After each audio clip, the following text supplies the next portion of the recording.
I really don't know what I would do if I didn't have some work that I had to get to.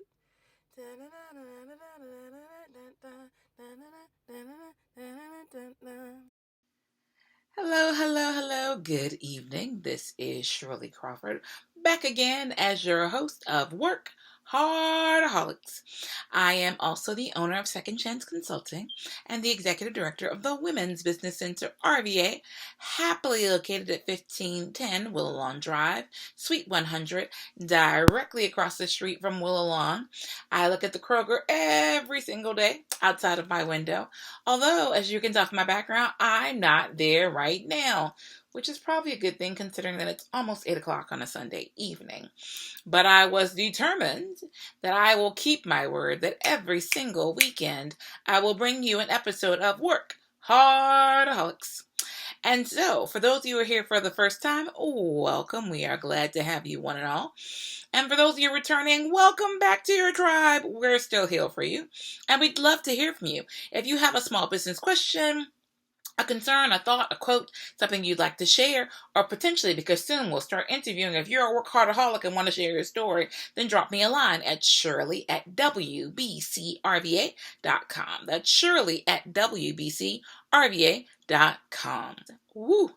Let me tell you, a workaholic is someone who is always doing something. We always talk about as a workaholic, that doesn't mean that you don't work smart. It means that you're efficient. You're always getting something done. Even when you're on vacation, there's a schedule, there's an itinerary. Sometimes my schedule is to take a nap on the beach, like I did on Friday. But our general philosophy is work hard, play harder. In order to do that, you need some tools, some time tool techniques. We try to shorten the process for you, for even helping you, learn a new word each week. In addition to that, also, in addition to a word for the week, sharing with you a book, another tool that you can learn from. Because if you look at all the interviews of all the billionaires and millionaires, which I will soon be amongst the ranks of, just give me time, they're always telling you that one of your greatest resources is biographies in particular and reading in general. So we share all that with you here in a 10-minute or less time period. Check us out. All right, so getting this party started, I love words. And so as you're out there in the world making your way, I'd love to give you a word that you may or may not have been familiar with, but it fascinated me, and so I share with you. Today's word is parochial. Interestingly enough, it's a word I was familiar with, but I always thought of in terms of schools, because you always talk about parochial schools, which means it's a school that's affiliated with a church parish.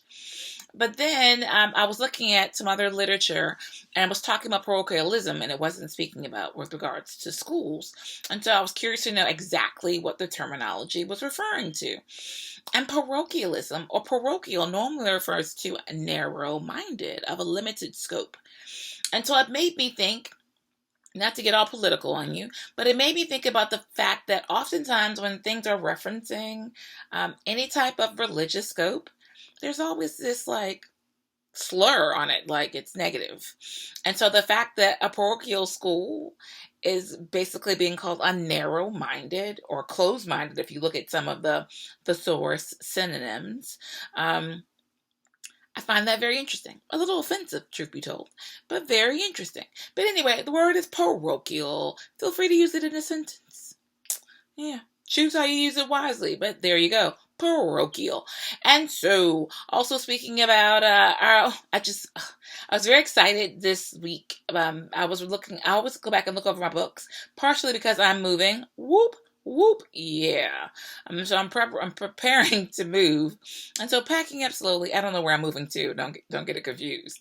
I just know that I'm moving, so I'm preparing myself by getting together because I have libraries. I have one at work, one here in the office. I have one in storage. I have some in the attic. I have books everywhere, and as I'm going through them, I've been giving some away. Some I've been taking to the office library, and then some I've just been sharing. But there's a book, and it's called The 1 Minute Manager. It's by Spencer Johnson and Kim Blanchard. I'm pretty sure I have that right. Kim Blanchard and Spencer Johnson. And it's all about helping you as a manager, as a leader. 1 minute goal, 1 minute praise, 1 minute reprimand. I had to double check. And so it helps you be much more efficient as a manager. It was written back in the 80s, but there's a revised version in the early 2000s. So check it out. It's a really short read. Yeah.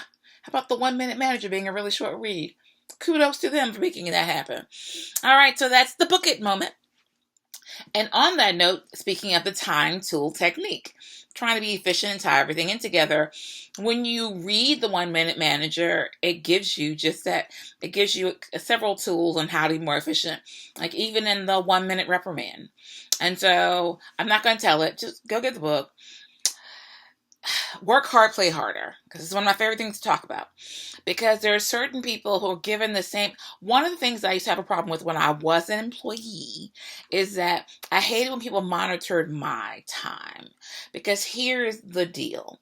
If you give me an outline, and this is also the kind of manager that I am. So if you give me an outline and say, Shirley, these are the things that you were expected to accomplish each day. If I get them accomplished and I have 7 hours left, it's not my fault. And that just means I'm efficient and I'm good at what I do. And so are you monitoring how much time I'm using? Or are you monitoring what you told me was supposed to be accomplished today? And something used to come up quite often because fortunately for most people, when I'm done, I'm always looking for more. But I also don't want to make it hard for other people who are working around me. So I try not to, overachieve too much, but just enough to be special and to be seen and to be noted so that there can be rewards, raises and promotions, etc. But not so much that everyone around me looks bad.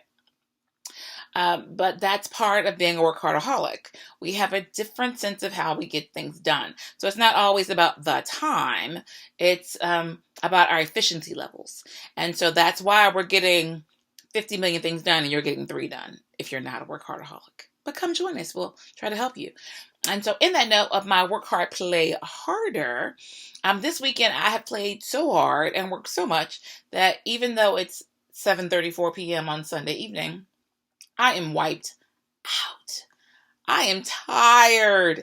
And for the first time in a long time, I didn't make it to the 2 Street Festival.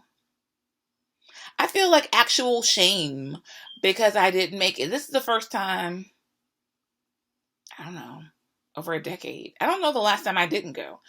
And I feel really bad about it. There was just so many things going on. I had to make decisions and so I had to let it go. I actually went to the office instead. So for those of you who went, hope you enjoyed it. I'll be back next year. But when we talk about work hard, play harder, I'll give you an example of what I did this weekend. So Friday morning, I don't go into the office on Fridays. That's just my general principle as an entrepreneur. I don't have to, and I don't. That's how I declare it. I might work on a Saturday. I might work on a Sunday. But on Fridays, I just say no, so that I feel like I have some control about what happens in my life. As entrepreneurs, you need that. So Friday morning, I slept late. I didn't get up until 8:30. Woo-hoo-hoo-hoo. Check me out. And then I ran errands with and for my mother, which is very important to me. Then after running errands for her, and that literally took up, I did a little bit of work on my computer, just a little. And then I ran errands for my mother, which actually was a lot. So by the time I was done with her, it was afternoon, and then I said, I don't care if it's late, and I went to Buckrow. I went to the beach, you can say a lot, because it's the closest one, had an amazing time, and I came back late, and still met a friend for dinner, but we had a late dinner, and so I got a bunch of people in, and then Saturday morning, I had a client meeting, I ran some more errands for my mother, took care of some other business, I'm trying to think of my whole list. I got a lot done. I went to the fair with my great niece, it's her first visit, and my niece is back from Texas, so it was the first time that I had 2 of my nieces and a great niece going to the fair in a long time. I did a bunch of stuff, and then of course there was church today, and I ran errands again for my mother, she gets to during the weekend, and then we grabbed dinner, I ran out to my sister's house, I came back to the house, I did some work, and it's just been a busy time. And so, yeah, a lot going on, but it was amazing and wonderful. And it's an example of how much you could get done if you were really fully utilizing your WorkHardAholic skills. Alrighty then. So this is Shirley Crawford, once again, the owner of Second Chance Consulting, the executive director of the Women's Business Center, signing off from your latest episode of WorkHardAholics. Until next time, live better, do better, be better, and happy entrepreneuring. Because I really I would do if I didn't have some work that I had to get to.